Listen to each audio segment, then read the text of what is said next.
Tachahao, hola a todos, en chino mandarín por supuesto, y bueno, les queremos dar la más cordial bienvenida a este nuevo ciclo cultural que comenzamos hoy titulado Ciclo de Literatura China, en donde se profundizarán cuatro temas principales. Hoy comenzaremos con la literatura clásica china, para continuar los siguientes martes de todo el mes de agosto con la poesía moderna, la narrativa contemporánea y finalmente la ciberliteratura china, que ya está siendo todo un fenómeno en estos tiempos. Antes de presentar a nuestros tremendos invitados, recordarles que estas actividades culturales son parte del quehacer de los institutos, del Instituto Confucio de las instituciones Santo Tomás, a saber, Universidad, Instituto Profesional y Centro de Formación Técnica, por ser parte de una red internacional compuesta de los más de 500 institutos Confucio existentes en todo el mundo. Bueno, me enorgullece presentar a nuestro expositor de hoy, es un viejo amigo, que lo conocemos ya hace bastante tiempo, un Lao Penyo. Él es Sun Chintan. Sun es profesor de la Universidad de Lengua y Cultura de Beijing. Él es profesor honorable también de la Universidad del Congreso de Argentina. Fue subdirector del Centro Regional de Institutos Confucio para América Latina, del cual formamos parte, al igual que los 44 institutos Confucio, que por cierto les mandamos un cordial saludo porque sabemos que Sun es muy conocido, sobre todo en México, en donde él fue director chino del Instituto Confucio de la Universidad Nacional Autónoma, y por supuesto desde allá hoy día también nos están siguiendo. Él ha publicado diferentes libros en China, España, México, Chile, en Cuba, en Argentina. Ha realizado diversos trabajos y diversos libros de traducción también. Él, por supuesto, también fue profesor de nuestro Instituto Confucio en clases para negocios y además una serie de conferencias sobre cine y literatura en las diversas sedes Santo Tomás a lo largo de todo el país. Sun ha traducido de chino a español a varios escritores y a una veintena de poetas chinos. Tiene un tremendo currículum. Él también es traductor al chino de diversos escritores hispanoamericanos. Es coordinador académico del proyecto de traducción Joyas de la Literatura Contemporánea China, en 32 títulos literarios publicados. Es editor y director de la traducción de la serie Farolas, la publicación literaria en Chile y México. Tiene un tremendo currículo, la verdad que vamos a tratar de resumirlo, porque además, pero no podemos dejar de mencionar que como editor y compilador ha publicado los siguientes títulos: Poesía China Contemporánea, Antología, Pájaros Poetas Chinos Contemporáneos, Un mínimo destello en el mar del atardecer, La mariposa de Haiyan y otros cuentos chinos, entre ellos también La flor del ciruelo y muchos otros más. Bueno, eso es por parte de nuestro querido profesor Sun Chintan. Y también les quiero presentar a un muy especial invitado que tenemos hoy día. Él es un tremendo poeta chileno de la generación de los 80. Él es Álvaro Inostroza Vidal. Él vive en Concón, en Valparaíso. Álvaro ha publicado 10 libros. De hecho, tengo aquí el privilegio de tener uno de ellos, no sé si se verá ahí, después se los voy a mostrar, que se titula Hasta que valga la pena vivir. Dentro de estos libros, la mayoría han sido publicados en Chile, España, Cuba y Costa Rica y han sido traducidos al inglés y al árabe. Dentro de estos libros se encuentra La casa que nos habita, coescrito con la poeta mexicana Ciara Nuño. Es importante destacar que fue incluido en la importante antología de la poesía chilena. Aquí, vamos a ver, ahí está, que ese no había ido. Dentro de los libros, bueno, les contábamos que también forma parte de dos importantes antologías poéticas chilenas y ha sido invitado a los festivales de poesía más importantes de Latinoamérica, Estados Unidos y Marruecos. En la actualidad se desempeña como vicepresidente del Círculo de Críticos de Arte de Valparaíso y como integrante del Círculo de Arte de Chile. También contarle que tiene estudios universitarios de periodismo de la Pontificia Universidad Católica y un magíster en economía urbana. Además, es crítico de cine. Hace años que mantiene un blog con críticas y una columna de cine en el diario La Estrella de Valparaíso. Y aquí nos manifiesta que en lo personal, además, se siente feliz de tener 5 hijos y 5 nietos. Felicitaciones por esa parte personal también, que es muy importante. Bueno, los dejo con nuestros tremendos invitados y recordarles que al final de la presentación vamos a estar recibiendo todas sus consultas y preguntas que la pueden hacer en el chat de Facebook y en la plataforma Zoom para poder discutirla al final de nuestra presentación. Muchas gracias y como siempre, muy bienvenidos.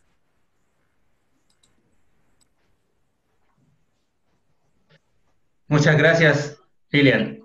Gracias por la presentación, por tus cálidas palabras. Para mí es un gran placer de estar con ustedes, de poder dar este siglo de literatura china y compartir con ustedes mis conocimientos y también más tarde mis experiencias en la traducción literaria. Bueno, también un cordial saludo a Álvaro, que me siento muy honrado de su compañía para las primeras 2 sesiones de este siglo. Eh, bueno, Gracias, Omar. Y también un gran saludo a todos los del Instituto Confucio, los Institutos Confucio de América Latina y los amigos amantes de la poesía que nos siguen en esta ocasión. Bueno, para esta sesión voy a hablar de la literatura clásica, literatura china clásica, concretamente su poesía y narrativa. Como ustedes saben, la literatura china, que tiene su tradición, sobre todo especialmente en la poesía, porque la poesía desempeña un papel muy importante en la historia literaria de China y la historia de China, porque es el arte milenario tan antiguo como la propia civilización de mi país oriental.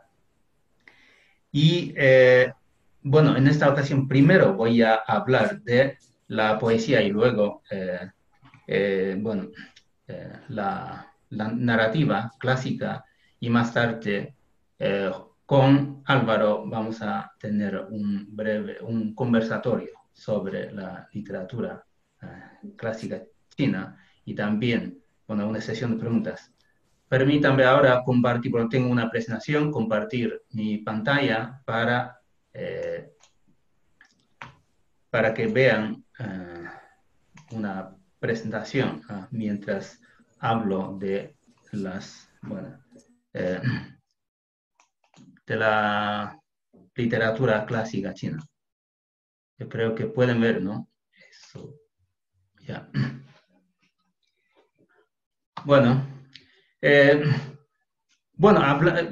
Como se sabe en estas sesiones, lo que quería hablar, porque, como ustedes saben, la historia china milenaria, la literatura también, entonces será muy, ¿cómo se dice? Apretado a hablar de tantas cosas, así que voy a dar más bien una mirada como panorámica sobre las diferentes etapas de la literatura o diferentes manifestaciones literarias de China. Pero ante todo me gustaría decirles que para hablar de la literatura china, generalmente tenemos unos criterios para cómo abordar este tema. Entonces, primero tenemos un criterio histórico y cronológico, quiere decir, según la división cronológica de la historia china, tal como hemos visto la literatura antigua china o clásica, hasta 1840, año de la guerra del opio, porque con esta guerra China forzosamente abrió la puerta al mundo y entra en su época de modernización. Y luego la moderna hasta mediados del siglo XX, y luego hasta la literatura contemporánea o actual china, que, bueno, desde los años 50 hasta nuestras fechas. Y otro criterio es político y geográfico, porque, bueno, sobre todo para la literatura contemporánea actual, porque las producciones literarias en la China continental, en la isla de Taiwán, en Hong Kong y también fuera del país, son, bueno, son diferentes, digamos, tienen diferentes cursos de su desarrollo. Y también la literatura china del ultramar, o sea, en la época contemporánea, en muchos países en que existe una gran comunidad china, hay también producción, creación literaria importante en idioma chino. Por ejemplo, en Malasia, Singapur y Estados Unidos. Pero bueno, aquí en esta sesión vamos a concentrarnos en la producción, la creación literaria en la China continental, sobre todo para hablar de la literatura contemporánea actual. Y también hay un criterio lingüístico, eso, bueno, se refieren al lenguaje clásico chino, que es Wenyan, clásico, y también el vernáculo, que es como oral, oral. Eso tiene que ver con la reforma del idioma chino que se produjo a comienzos del siglo XX, que luego vamos a hablar, bueno, en las sesiones más tardes. Bueno, entonces, con esto vamos a entrar ahora formalmente en la sección de la poesía china clásica. Bueno, como ustedes saben, la literatura china, eh, la tradición de la literatura china es poesía, porque China considerada un país de poesía, con grandes producciones, manifestaciones a lo largo de la historia. Y el mismo Confucio, gran filósofo y también maestro, ha dicho: sin aprender poesía uno no sabe hablar. Eh, bueno, la poesía tiene en la historia china, en la historia también de la literatura china, tiene mucho más importancia que otros géneros literarios, sobre todo en la época clásica. Y aquí me gustaría poner un poema que no se sabe exactamente la fecha de la composición de este poema, porque se escribió este poema tan que Oda a la catapulta. Se escribió hace como 3.500 años por lo menos, en la época antes de la historia escrita, de los registros escritos de la historia china. Bueno, voy a leer la versión original china. Dan ke, duan zhu, xu zhu, fei tu, zhu ru.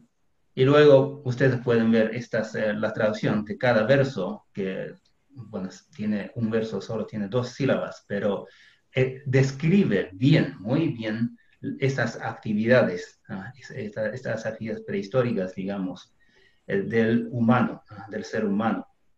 Y lo más importante es que este poema tiene también una rima, ¿no? Una rima importante. Es que digamos, es el primer poema que se ha encontrado, se ha podido encontrar en los registros históricos de mi país. Pero bueno, cabe decir, la primera manifestación poética importante que ha dejado gran trascendencia en la historia china es este libro que se llama Shi Jing.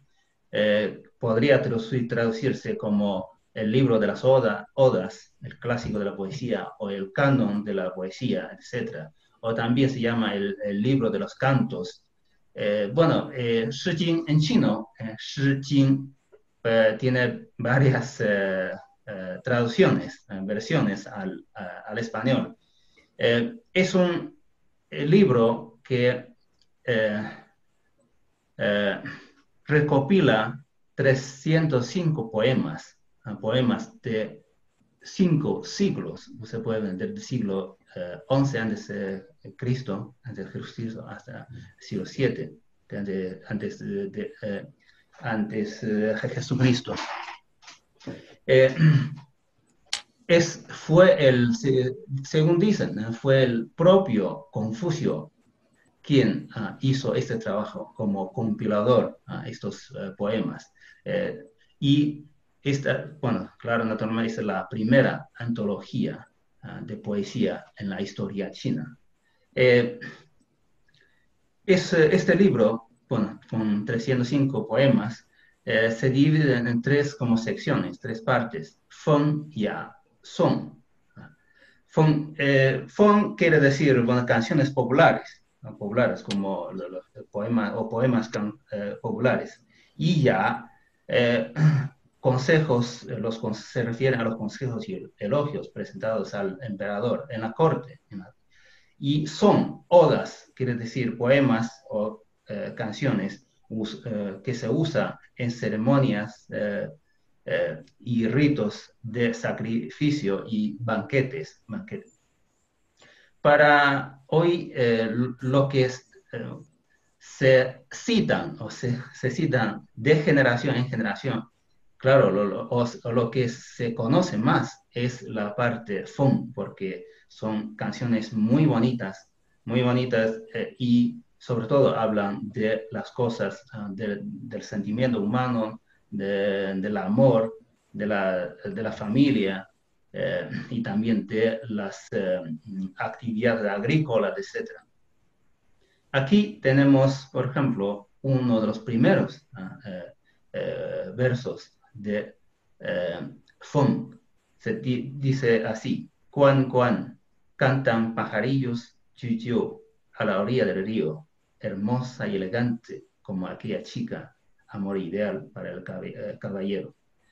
Es el inicio. Bueno, en estos poemas, eh, y como, bueno, claro, han dejado una gran influencia en la creación poética posterior en las generaciones, o sea, en toda la historia china, que es una como alusión, este estilo de primero iniciar el poema con una alusión a un paisaje natural, a un objeto natural, y luego con esto entra a hablar de su sentimiento, de las cosas eh, concretas que vive. Se llama Xin en chino, que es muy importante porque las generaciones posteriores de poetas siempre recurren también, muchos, ¿no? Recurren a como esta estilística. Y tenemos aquí, bueno, este es el inicio de un poema, pero es solo una estrofa. Y después, bueno, de hablar de esa hermosa y elegante chica que, so- soñaba el autor, digamos, el autor. Entonces, en las estrofas posterior habla de cómo no podía conciliar el sueño pensando en esta hermosa, bueno, en su amada. Y bueno, y, no, y quería que un día podía estar, un día pudiera estar junto con su amada. Y aquí tenemos como un poema, uno de los poemas de Fon, que es un poema completo. Me gustaría pedir a Álvaro que lea este, por favor, Álvaro. Encantado, Sun, Gracias. y agradecido de compartir tu conferencia sobre la literatura china clásica. Les leo el poema. Sí. La joven más encantadora. La muchacha más guapa del pueblo me cita a un lugar de la muralla, pero se esconde y no la encuentro. Desesperado, voy y vengo. La joven más encantadora me obsequia su flauta, de color tan maravilloso como la belleza de su dueña. Ella viene del prado y me trae unas flores tan preciosas y hermosas, pero mucho más hermosa es la bella de mi corazón. Gracias, Álvaro. Bueno, tenemos muchos más poemas, pero yo creo que debido al espacio y el tiempo vamos a dejarlo para que, bueno, ustedes lean bueno, después de la conferencia. Y bien, ahora después de Shi Jing, la segunda, digamos, la segunda manifestación poética china muy importante que se llama Chu Ci, pero eso es Chu Ci, elegías de Chu. Estos poemas, estas elegías, se deben a Qu Yuan, que es el primer poeta chino con nombre importante, que tiene mucha trascendencia en la historia china, que vive en una época que se llama Reinos Combatientes. Bueno, este poeta, bueno, tenemos una imagen de este poeta, que llegó a ser viceprimer ministro de su reino, de su reino. Bueno, los reinos combatientes, o sea, estos reinos se combatían para, bueno, los recursos para, bueno, la tierra. Pero debido a sus... pero pero pronto cayó en desgracia del rey, debido a las difamaciones y también intrigas de los nobles conservadores. Y de esta manera él fue desterrado a las tierras lejanas del sur, 2 veces desterrado. Fue ahí donde escribió sus poemas. Li Sao, tristeza, tristeza. Entonces, es tristeza, contiene 373 versos, un poema muy largo, habla de sus aspiraciones poéticas, aspiraciones políticas, y también expresa su amor a la patria, pero al final toda es la frustración, la desesperanza que tenía.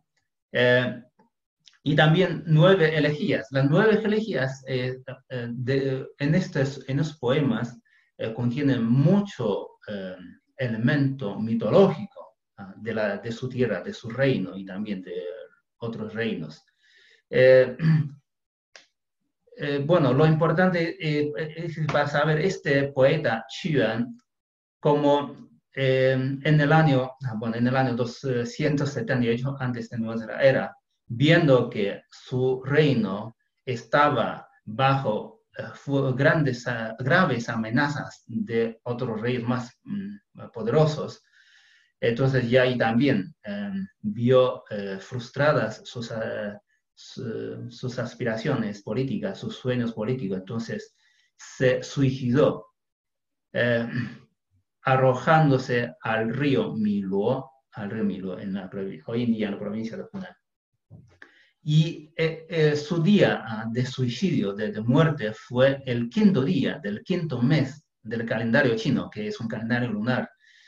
Y bueno, hoy en día, este día, en nuestras fechas, este día, el 5.º día del 5.º mes lunar, es una fiesta tradicional, un día feriado nacional de China, para conmemorar a este poeta chino. Ustedes ya ven la importancia que tiene en la historia y también, no solo en la literatura, sino en la historia china, porque un día feriado nacional hoy en día.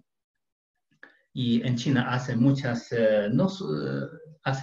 la gente preparan muchas, comida especial en honor de este poeta y también compiten con barcos de dragón en los ríos en su honor. en su homenaje. Bueno, ya no creo que haya tiempo para leer poema, pero bueno, La diosa de la montaña es un poema de las 9 elegías. Bueno, pero no creo que haya tiempo, vamos a pasar rápido. Y entonces, bueno, después de... Y bueno, y más tarde viene la poesía Yuefu en la dinastía Han, dinastías sur y norte. Yuefu quiere decir como buró de administración musical, digamos, porque fue de la corte. En aquel entonces, el emperador también, los ministros de los ritos religiosos, mandaban bueno, a los diferentes lugares del imperio, porque para estas dinastías ya China ya se volvió imperio, no como en los reinos combatientes, o sea, en aquel entonces China todavía no era un país grande, sino con muchos reinos. Ahora, entonces, Yuefu, o sea, también son canciones o poemas populares, folclóricos. Uno de los más famosos poemas se titula Balada de Mulan. Mulan es este poema muy parecido a la doncella guerrera o romance de la doncella guerrera, ¿no? Que es un poema de la Edad Media de España, porque Mulan es una chica, una mujer, que cuando, bueno, se produjo la guerra, entonces se disfrazó de hombre y se alistó al ejército para combatir contra el enemigo y llegó a ser un general, Mulan.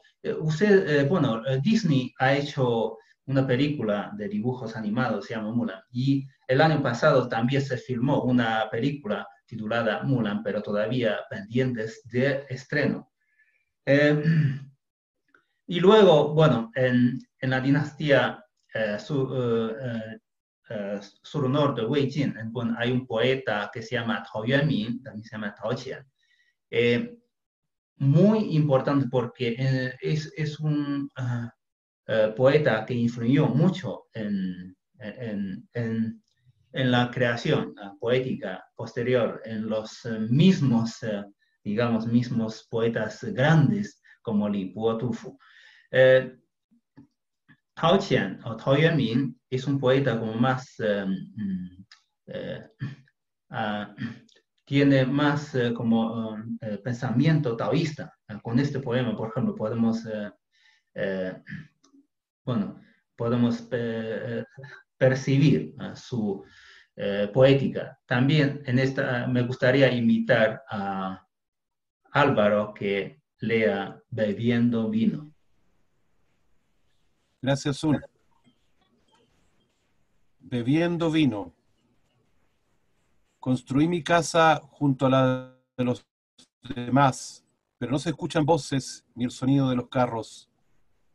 Me preguntas, ¿cómo puede ser? Cuando el corazón está distante, todo queda alejado. Corto unos crisantemos junto a la cerca del este. A lo lejos diviso la montaña del sur, tan quieta. Es agradable el aire de la montaña cuando termina el día y bandadas de pájaros regresan a sus nidos.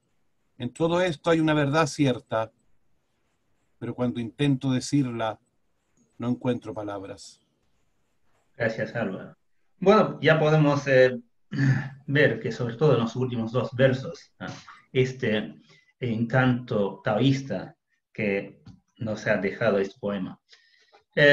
Bueno, vamos a pasar varios siglos para llegar a la dinastía Tang y también la dinastía Song. Primero voy a hablar de la dinastía Tang porque para estas dos dinastías la poesía china llegó a su apogeo.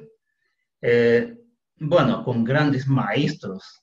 Bueno, no, grandes maestros, claro, como Li Po, Tu Fu, o Li Bai, Tu Fu, Wang Wei, Bai Ji, Han Yu, estos poetas ya de gran prestigio, de gran renombre, no solo en China, sino también fuera del, sino también en el mundo. Y también por la creación, la prolífera, la abundante creación poética en estas dos dinastías. Hablando solo de la dinastía Tang, por ejemplo, hay una antología, un libro que se llama Obras completas o poesía completa de la dinastía Tang. Esta antología reúne a 2.200 poetas con 48, perdón, sí, 48.900 poemas, 900 poemas. Ustedes pueden ver la gran como producción en la dinastía Tang.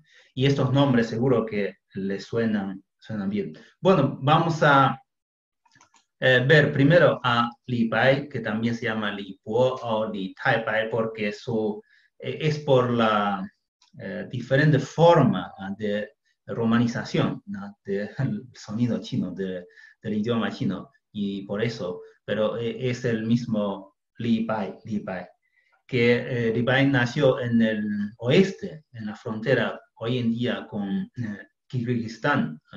Eh, bueno, y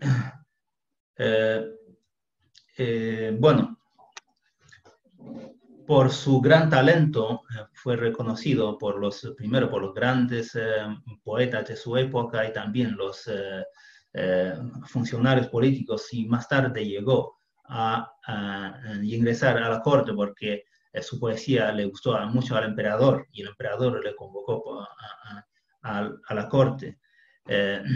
Y vivió como su época feliz, pero más, no estuvo mucho tiempo en la corte, porque no es la vida que quería, y luego empezó a viajar por todo el país e hizo grandes creaciones poéticas, bueno, muy brevemente su vida. Pero bueno, debido al tiempo, me gustaría... Álvaro, por favor, podría leer este poema de Contemplando la cascada de la montaña Lushan. Encantado. Contemplando la cascada de la montaña Lushan. El sol enciende el pico incensario y se elevan volutas violáceas. Lejos una cascada cuelga de la montaña. En un vertiginoso vuelo rueda 1000 pies hacia abajo. ¿Estará la Vía Láctea cayendo de lo más alto del cielo? Muchas gracias Álvaro. Bueno, Li Pai, bueno, ya no tenemos tiempo, pero solo quería mencionar que la poesía de Li Pai tiene las características o se caracteriza por la espontaneidad, el desenfado de su expresión, libre de todos los patrones convencionales, y también se caracteriza por sus pasiones desenfrenadas, su imaginación, también su fuerza evocativa, emotiva. O sea, Li Po es un poeta, un poeta que ha dejado el mayor legado literario en la historia china por su poesía. Eh, eh, o sea, es el poeta de todos, de todas las generaciones poéticas, le rinden culto a este gran poeta. Y el otro poeta también muy importante, Tu Fu, Tu Fu es coetáneo de Li Po, pero como le lleva unos años, entonces vivió la época de la guerra civil, o sea, de la rebelión. Entonces vio muchas pobreza, tristeza y también las atrocidades de la guerra. Es un poeta que ha descrito más, o sea, con mayor realismo, describió su época, su sentimiento muy humano. Entonces, por ejemplo, en este último poeta, con motivo de mi choza destruida por el viento otoñal, aquí solo un fragmento, y Álvaro podría, por favor, leer este fragmento. Claro, encantado. Meditación poética. Tras las puertas púrpura de los ricos se pudren las sobras de exquisitos manjares, mientras a ambos lados del camino yacen los muertos de hambre y frío. Gracias. Bueno, este poema, Meditación Poética, también muy citado, es un poema muy citado en China, bueno, a lo largo de la historia, por el humanismo que se expresa bueno, en este poema. Por eso, a Tufu, bueno, a Tufu la historia china o la historia literaria china le bautiza el poeta santo, como santo, y a Li Po como el poeta divino, el poeta de Dios.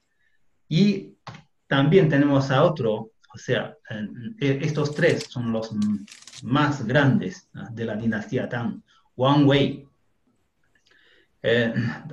Wang Wei es un poeta, se le llama poeta Buda, porque en su poesía eh, se sienten bastantes elementos del budismo que en la dinastía Han es una religión que llegó a extenderse a todo el país.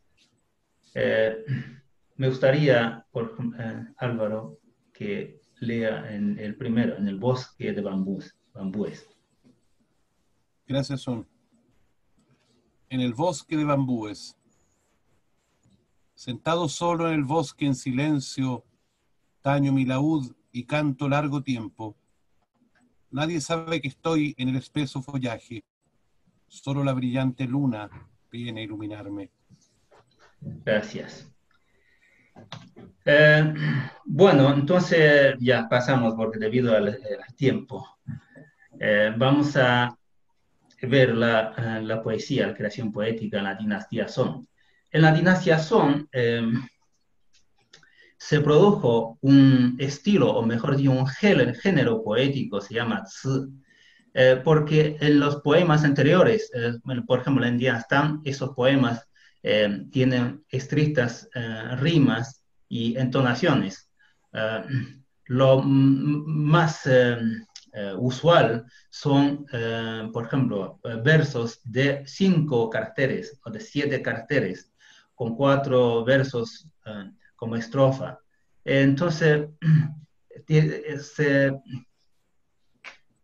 se requiere una estricta entonación y rima, pero los poemas son más, o sea, tienen rima, tienen entonación, sin embargo, no hay esta estricta norma de cantidad de caracteres en los versos. Hay versos más largos, versos cortos en un mismo poema, por eso se llama, quiere decir melodía. Melodía, o sea, estos poemas siguen a una melodía para la creación. Entonces, pero bueno, claro, con la traducción no podemos apreciar esta melodía. Quiero decir que en bueno, los poemas florecieron en la dinastía Song y se han producido grandes poetas como Su Shi, Li Qingzhao. Bueno, Su Shi, ya vamos a leer debido al tiempo. Entonces, pero pasamos a la poeta mujer más importante en la historia china, que se llama Li Qingzhao. Li Qingzhao nació en una familia muy de nobleza. Su padre fue muy amigo de Su Shi, de este poeta. Entonces, y de joven ya mostró talento en la creación poética y se casó también con un poeta. Entonces, y llevó una vida bastante feliz. Pero en sus años posteriores, claro, vivió también la guerra, las rebeliones. Entonces, bueno, esta poeta considerada la poeta mujer más importante en la historia china. Bueno, no sé si tenemos tiempo, pero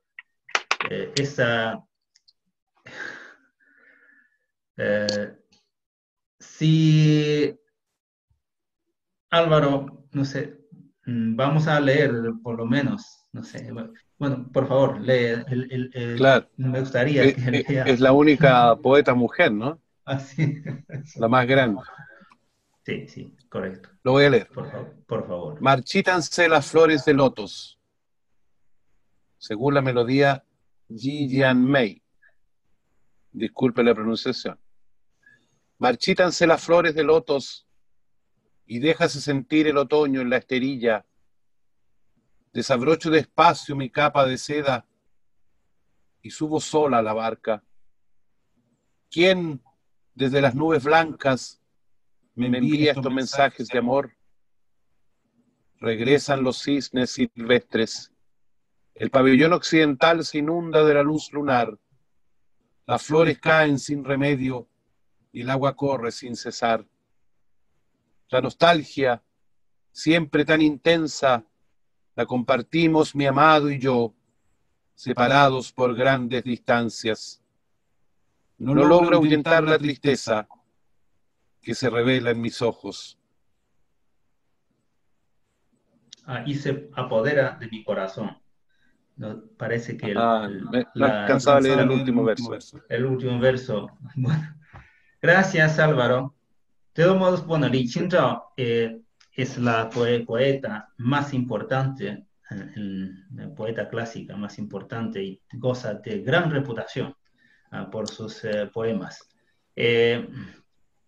Bien, los temas de su poesía son en general como amor, nostalgia, separación, soledad, naturaleza y preocupación por el destino del país, sobre todo en su vejez, en la preocupación por el destino de la arruinada patria, digamos.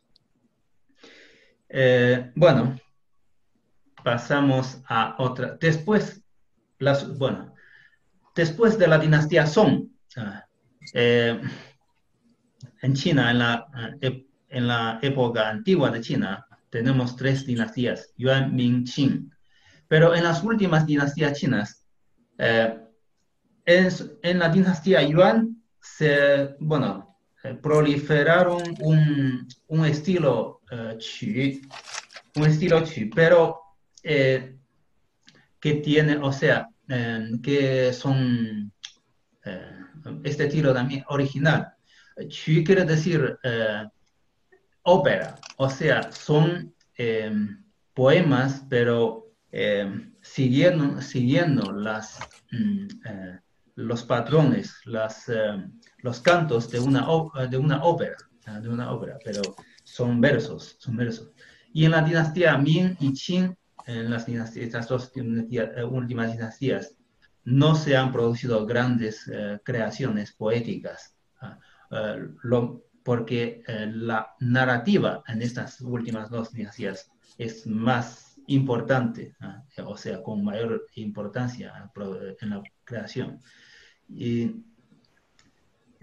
por eso no vamos a adentrarnos en en la poesía producida en estas épocas. Solo voy a mencionar un caso. La dinastía Ming, perdón, en la última dinastía Qing, un emperador, se llama emperador Qianlong, que también, bueno, este emperador en su vida compuso, escribió más de 20.000 poemas, 20.000, pero ni uno se conoce hoy en día por los lectores, porque son creaciones muy malas, son imitaciones, digamos, imitaciones. Bueno, ahora entramos en la narrativa, después de la narrativa. ¿Por qué separo estos dos géneros literarios? Porque la creación literaria de estos dos géneros, el desarrollo de estos dos géneros son bien marcados. Si bien la tradición literaria, la tradición literaria china es poesía, entonces la narrativa en este sentido se produjo mucho más tarde. Podemos ver este carácter arriba a la derecha, este carácter quiere decir poesía o poema, poesía. Shi se pronuncia. Este carácter compuesto por dos partes. La parte izquierda quiere decir habla, la parte derecha quiere decir templo. Poesía es templo del habla. Pero veamos. La narrativa, cuento o novela, la narrativa, 小说 en idioma chino quiere decir habla vulgar o rumores de la calle. Con estas definiciones, ustedes ya pueden ver la importancia de esos géneros en la historia, sobre todo en la China antigua. Por eso, la producción narrativa en la historia china fue en los primeros años de la historia china fue no tan importante. Pero también la narrativa tiene su origen muy remoto, porque podemos ver que en el libro de Chuangzi, que es uno de los taoístas más importantes de China, seguro ustedes, todos ustedes saben la historia de Chuangzi y la mariposa, ¿no? Y la mariposa. Y en el libro de Chuangzi también describió el pez y el pájaro Pong. O sea, en el libro de Chuangzi lleva mucha narrativa, ¿no? Con grandes imaginaciones. Esto podría ser el origen de la narrativa china. Y luego en el libro de Liezi, en el clásico de las montañas y los mares, todos estos libros fueron en la época de reinos combatientes, o sea, coetáneo de Xu Yuan, el primer poeta con nombre en la historia china. Entonces, estos libros antiguos tienen cierta parte de narrativa. Tienen su narrativa, pueden considerar como el origen de la narrativa china. Pero el primer cuento que se considera como propiamente dicho cuento fue en la dinastía Tang, justamente ¿cómo se dice? En la cumbre de la poesía china. Se llama Historia de Yin Yin de Yuan Zhen.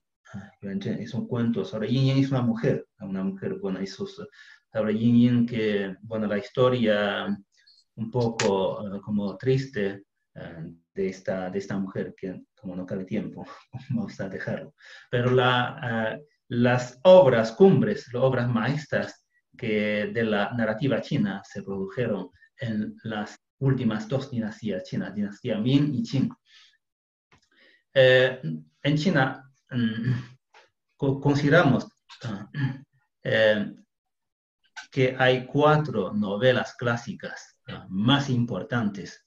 Estas 4 novelas clásicas son obligatorias de lectura de los chinos, y se han producido grandes como ensayos, críticas, incluso bueno, descripciones, cuentos populares alrededor de estas 4 novelas. El primer romance de los 3 reinos de Luo Guanzhong, a la orilla del agua de Shenai'an, y luego Viaje al oeste de Wu Cheng'en y Sueño en el pabellón rojo de Cao Xueqin y Cao. Pero bueno, Viaje al oeste es el que a lo mejor se conoce mejor fuera del país, porque habla de el monje Xuanzang, perdón, Tangzang, que bueno, tiene su, ¿cómo se dice? Tomó desde el personaje real, histórico Xuanzang, su viaje de peregrinación a la India para llevar, para traer de regreso a las sutras budistas, porque, bueno, es una novela de fantasía, porque de esta novela se conoce más el rey mono que acompañó y protegió y defendió al monje en su viaje al oeste, digamos, al oeste. Mucha fantasía. Pero la más importante, la novela de las narrativas, de las novelas en la historia de China, sin duda, es El sueño en el pabellón rojo. Bien, el autor Cao Xueqin, y hay 2 versiones de traducción al español. La versión en castellano tiene 1200 páginas, porque el libro en sí tiene 120 capítulos. Los primeros 80 capítulos escritos por Cao Xueqin, que luego falleció sin completar la novela, y su seguidor, bueno, Cao entonces completó con 40 capítulos esta novela.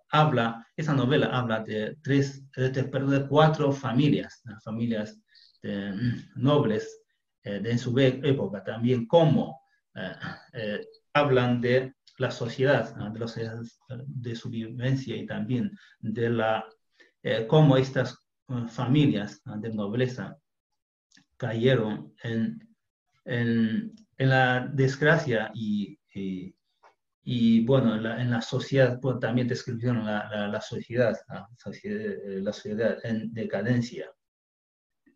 La novela describió 450 personajes con nombre en esta novela. Es una novela muy gruesa. Bueno, no voy a hablar mucho, pero una cosa muy importante, por ejemplo, para decirles la importancia de esta novela en la literatura china, es que hoy en día en China hay una revista académica que se titula Estudios del sueño en el pabellón rojo. Es una revista bimensual, cada número más de 200 páginas. Solo se publican artículos académicos que estudian esta novela. Entonces, en China hay muchos estudios sobre esta novela. Pero no es fácil de leer, la verdad, esta novela por su volumen y también por su estilo muy elegante. Pero después de las 4 novelas, 4 novelas maestras, esta novela también tampoco no se puede dejar de mencionar. Se titula Jin Ping Mei. Se considera la 5ª novela clásica más importante, se considera la 5ª novela más importante en la antigua China. Jin Ping Mei, bueno, su autor se llama el erudito de las carcajadas, su seudónimo, claro. Pero Jin Ping Mei podría traducir como flor de ciruelo en vacío de oro, porque Jin Ping Mei son 3 mujeres, pero con el protagonista, el hombre que se llama Xi Menqing. Este libro describe a este Xi Menqing, comerciante, este rico comerciante también muy corrupto y lujurioso, con su relación con estas tres mujeres. Muchos críticos también, muchos críticos consideran que incluso esta es la primera novela moderna china, de China, porque esta novela usa el lenguaje vernáculo, tiene un estilo mucho más fácil para la lectura. Además, en esta novela abundan la sátira,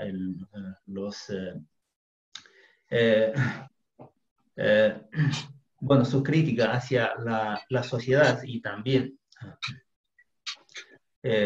una descripción como escaramuzas, una descripción de la sexualidad, las relaciones sexuales entre el hombre y las mujeres, tal como indica la portada de este libro.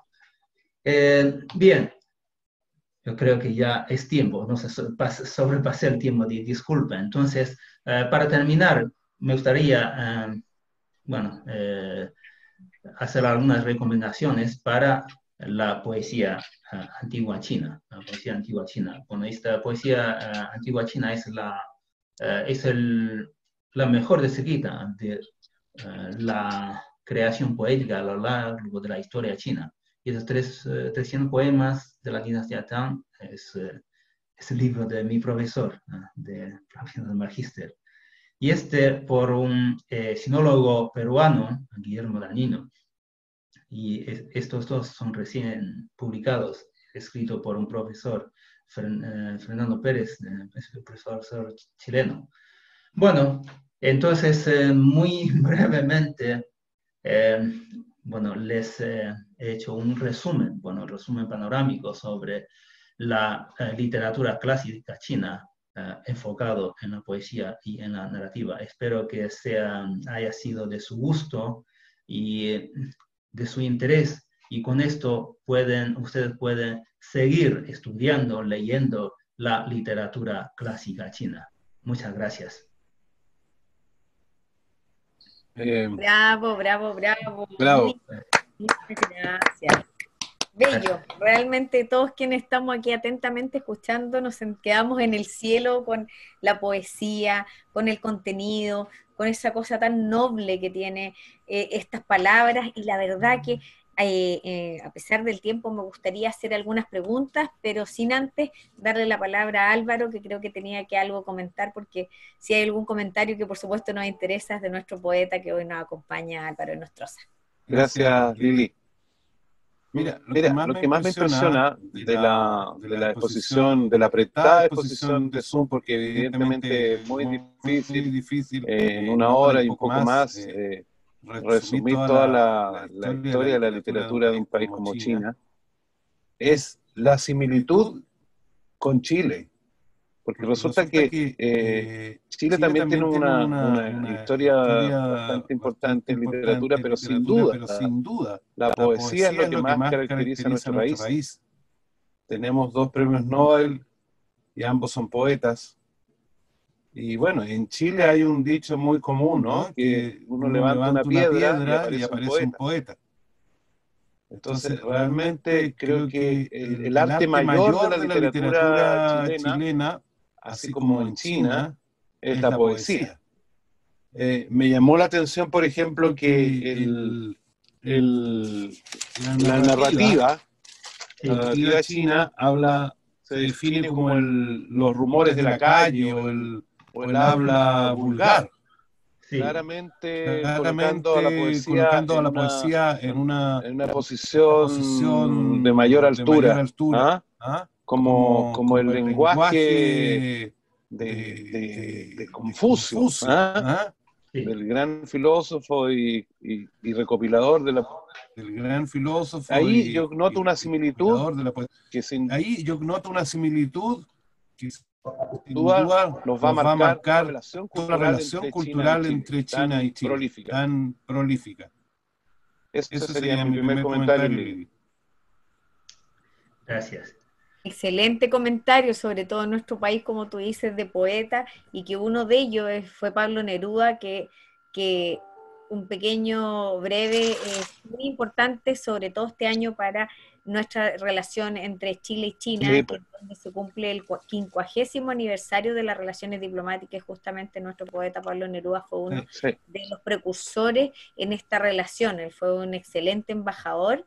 Un excelente embajador. Entonces, la verdad que es un tremendo comentario que hiciste y por supuesto aquí queremos escuchar nuestra respuesta a eso. Sí, también es que para mí muy importante es que ambos países coinciden mucho en la poesía y sobre todo en el eco, o sea, en el intercambio y el eco, o también en la inspiración poética.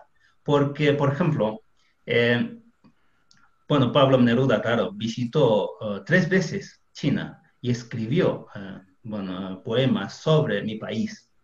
Y más tarde, el primer embajador chino en Chile también fue poeta.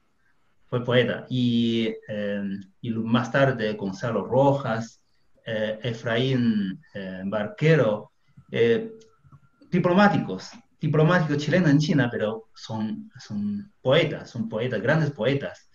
Todos escribieron, y también Pablo de Roca, Pablo escribieron, Roca. escribieron sobre mi país.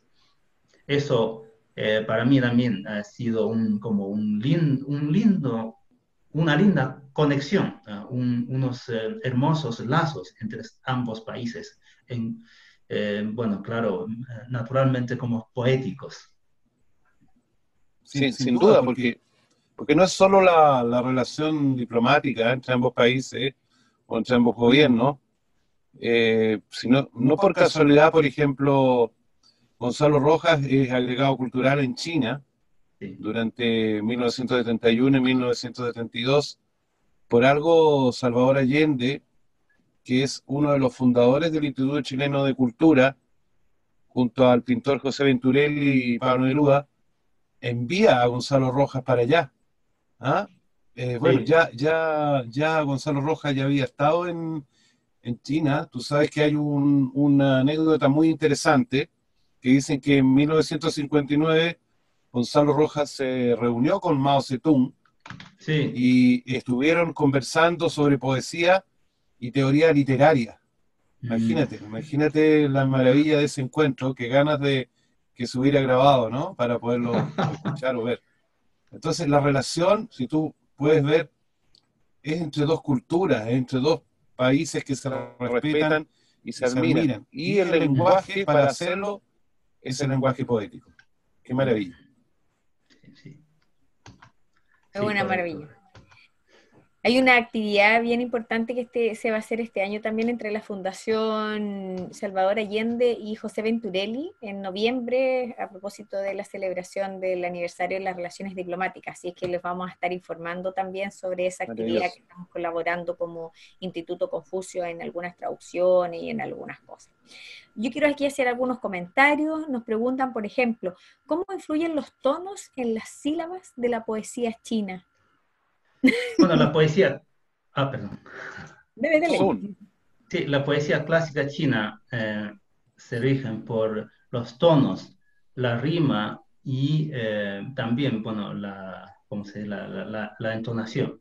Eh, la rima bueno, es por el último, o sea, por la última sílaba, el último carácter. Eh, Vienen de la parte vocálica, la consonante y vocal, la parte vocálica de la última sílaba.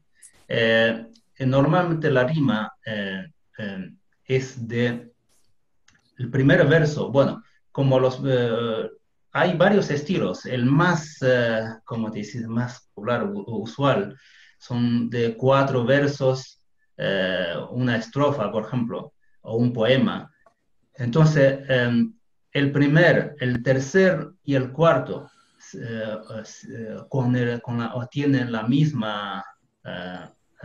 la misma pronunciación vocálica en la última sílaba. Así es la rima. Pero no solo la rima, es el tono porque ah, eh, el tono también, muy, muy importante. Eh, en todas las sílabas hay una estricta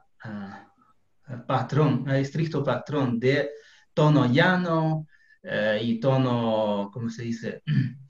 Eh, eh,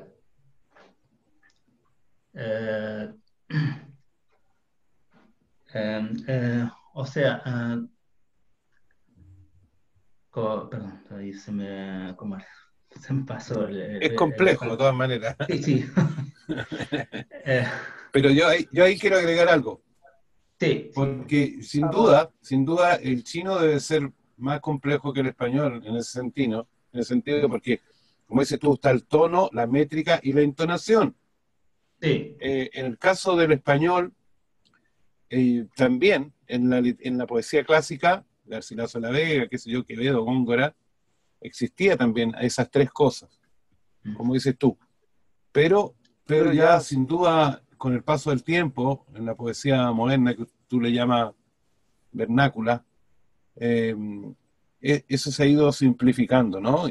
mm, Y ha ido imperando un poco el verso más libre, me imagino. A sí, pesar de que yo sé que en chino el tono y la entonación siguen siendo fundamentales. sí, sí, hasta, bueno, claro, el tono, la entonación sigue siendo y también la métrica, porque también en la poesía clásica china, el paralelismo, esa, la métrica también muy importante en la composición de los versos, de los versos. Y hoy en día, eh, eh, bueno, los tonos, entonación también, muy importante en la producción poética de la poesía moderna, o sea, de la poesía actual. Eh, en China hoy en día existen muy diversos estilos, estilos o géneros poéticos, que se puede decir, porque aún se producen, aún en China existen muchos poetas. Poetas solo escriben poesía siguiendo las estrictas pautas o patrones de rimas métricas de la poesía clásica china.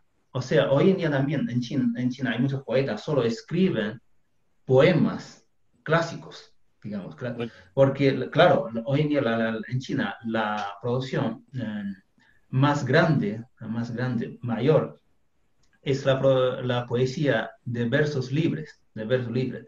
Aún así, con versos libres, igualmente existe una entonación que se confiere al poema un, como una entonación, un, bueno, ¿cómo se dice?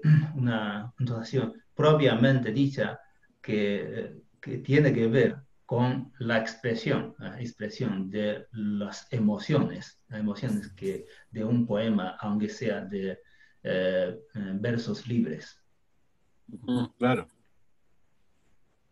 Oye, acá nos están preguntando, bueno, además de felicitarlos por la presentación, Gracias, muy linda, y por supuesto, mandaron muchos saludos al profesor Zoom desde México, desde Bolivia, desde Argentina, gracias, eh, muy agradecidos de Uruguay, también dicen que compartieron con una gracias. familia china, así es que están muy contentos con esta presentación. Y una de las preguntas es que quizás hubiese algún libro que pudieran recomendar con los mejores poemas chinos y que pudiera haber algún acceso en Chile donde poder conseguirlo. Ah, ¿cómo voy a mostrar la pantalla? Entonces, permítanme, a ver, perdón. Sí, tenías un resumen Sí. Ah, bueno, esa misma. sí, en esta lámina, bueno, tuve ¿Cuál de alguna, esos libros fue perdón, no se escucha bien. publicado en Publicado en Chile eso? Chile, El que Zoom. decías tú, ¿no? El No, de en Chile creo que decías Fernando tú, ¿no? Pérez. El de de Fernando Pérez? Sí, este libro, Escrito en el aire, es un libro publicado en Chile, escrito por Fernando Pérez, que es profesor de literatura de la Universidad Alberto Hurtado. Eh, pero bueno, este libro se publica en Argentina, también yo creo que es fácil de conseguir, sobre poesía clásica china. Eh, bueno, el profesor también, sinólogo Guillermo Danino, peruano, eh, ha publicado varios libros, antologías de poesía clásica china. Él mismo tradujo estos poemas. Incluso en China publicó una versión bilingüe, se llama Pagoda Blanca, 100 poemas de la dinastía Tang, pero bilingüe, en chino y español, bastante, como se dice, ilustrativo, para, sobre todo yo creo que para los que están aprendiendo el idioma chino. Eh, eh, la verdad es que sí, hay muchas. Lo que menciono, estos son las que son como algunas importantes, algunos libros importantes que merecen también leer. Pero hoy en día cada vez más, sí, hay cada vez más publicaciones en español, de la poesía clásica china.